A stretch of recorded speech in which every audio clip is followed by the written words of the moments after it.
Well, we have now reached the TLDL, too long, didn't listen.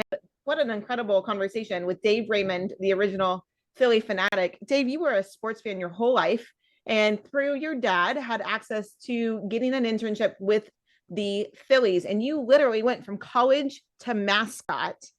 And when we were talking about that whole process, a couple of things stood out to me. The enlightened leadership direction that you got from your strong leadership, especially from Bill Giles. You said that he told you, tell me how I can make it better for you as you were figuring it all out, which I think is one of the coolest things that we could tell anyone who we're working with, to empower them with guidelines to create and explore, even if you need to be G-rated in that time. But because you had grown up as a Philly fan, you actually really enabled and personified and embodied that fan experience from the get-go. Whether you were messing with a Yankees fan or a certain manager on the field, you were able to break down that invisible wall with both the fans and the players. So we talked about how any brand can have a great character, and that character brands are just branded assets that can actually leave your store, your environment completely. And wherever it shows up, people actually want to see it. They want to hug it. They want to take a picture. Your brand is actually absorbed through that emotional connection that's built by having a character.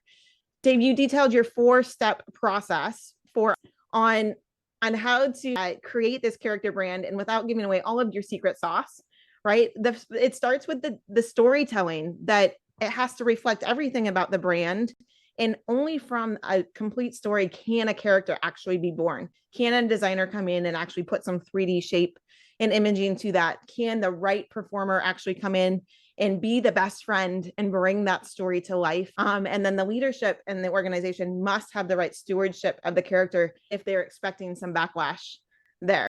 And we talked a little bit, Dave, about where you're at today in life, and that your focus from stage and through your books, showing up on podcasts like mine, is to help people value fun and be happier in life. The thing that I heard from you that I'm going to put into practice immediately is that you want to leverage joy and kindness wherever you go, which means you're going to be the first to say hello and the first to share a smile. What's beautiful about that is that outside of the costume, you have this great voice, and we're all better off for it. Thank you for being here on the Branded Fan Show.